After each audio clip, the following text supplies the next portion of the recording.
Okay, இன்றைக்கி நம்ம என்ன பண்ண போகிறோன்னா கொத்து சப்பாத்தி. ஒரு 4 சப்பாத்தி இருக்குது. அதுக்கு கொத்து சப்பாத்தி மாதிரி பண்ணலான்னு என் பொண்ணு ஆசைப்பட்டு கேட்டால் அதுக்காக பண்ணுறேன். ஃபஸ்ட்டு கருவேப்பிலை, அப்புறமா பச்சை மிளகா ஒன்று, ஒரு சின்ன வெங்காயம்னா ஸ்மால் சைஸ் வெங்காயம் ஒரு 3, 2 தக்காளி எடுத்துருக்கேன். எண்ணெயை வச்சாச்சு. இதில் நம்ம இப்போ கருவேப்பிலை போட போகிறோம். ஒரு நிமிஷம் போடுமா, சிம்மில் வச்சுங்க, படப்படணும் போடுங்க எல்லாமே வச்சு போட்டோம்.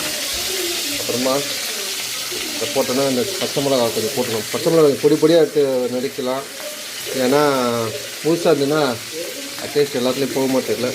ஸோ பச்சை மிளகாவும் போட்டாச்சு. அதுக்கப்புறம் என்ன பண்ணுறோன்னா கொஞ்சம் வெங்காயத்தை அதையும் போட்டுடலாம். கடாய் நல்லா அலுமினிய கடாயின்றதால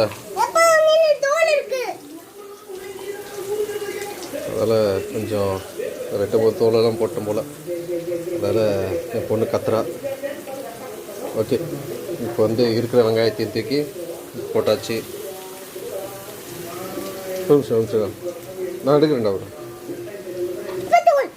தோல் இல்லை மச்சாச்சுமா கீழே எடுத்துக்கமா. நான்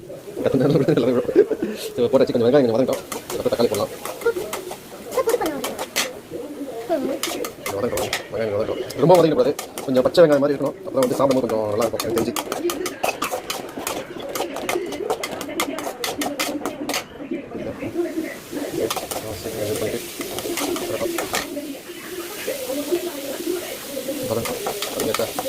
வதங்கினதுக்கப்புறம் பாஸ் பண்ணிக்கிறேன். ஓகே, கொஞ்சம் வதங்கிச்சு. கொஞ்சம் தக்காளி சேர்த்துக்கலாம். நம்மள இதில் எப்படி பச்சை வாசனை வரும். வெங்காயம் வாசனை வந்தால் தான் அது நல்லா இருக்கும். சாப்பிடும்போது கொஞ்சம் ருசியாக இருக்கும் சாப்பிடுறது. வெங்காயத்தையும் போட்டாச்சு. ஸோ இப்போ இதில் என்ன போட்டுருக்கேன்னா கொஞ்சம் மஞ்சத்தூள், கொஞ்சம் பெப்பர், கொஞ்சம் மிளகாத்தூள் எல்லாம் கொஞ்சம் போட போகிறோம். 1/4 ஸ்பூன் போட போகிறோம். சப்பாத்தி தான் இருக்குது, அதுக்கேற்ற மாதிரி பண்ணுறோம். ஸோ இது கூட டொமேட்டோ சாஸ் நம்ம ஆட் பண்ண போகிறோம். சாரி, நான் டொமேட்டோ சாஸ் இல்லை, சோயா சாஸ் கொஞ்சம் ஆட் பண்ணுறோம். லைட்டாக ஆட் பண்ண போகிறோம். ஸோ டேஸ்ட்டு தான் பண்ணலாம். சோயா சாஸ் கொஞ்சம் ஆட் பண்ணிட்டு திரும்ப நல்லா வதக்கிட்டு கலர் அடிக்கலாம். அது வந்து இல்லை உப்பு இல்லை, ஃபஸ்ட்டு கொஞ்சம் உப்பு போடுங்க. மேலே போட்டுக்கலாம். கொஞ்சம் உப்பு போட்டு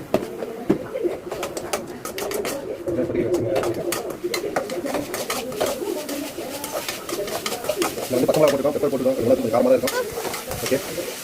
ஓகே, இப்போ சப்பாத்தியும் போட்டாச்சு. இதையும் நல்லா மிக்ஸ் பண்ணி போடுறேன். எனக்கு கேமரா போடுறேன். கிச்சன் தான் கரெக்டாக வரும். நீங்கள் செஞ்சு பண்ணுறோம். ரொம்ப சிம்பிள் கம்மி பண்ணிக்கிறேன். ரொம்ப சூடாக